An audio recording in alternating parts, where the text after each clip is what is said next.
yacu kora izi settings z'ingenzi kuri YouTube yawe niba ushaka kujya ubona views, niba ushaka kubona views kora izi setting.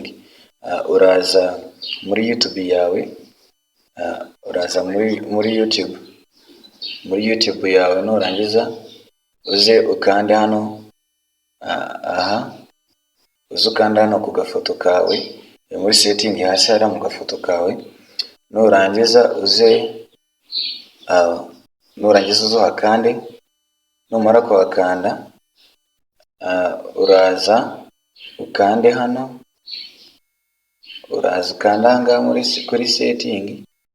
Aha nusoza kuhakanda uraza uhita uza hano kuri notification, uhite wemeza hano kuri YouTube digest,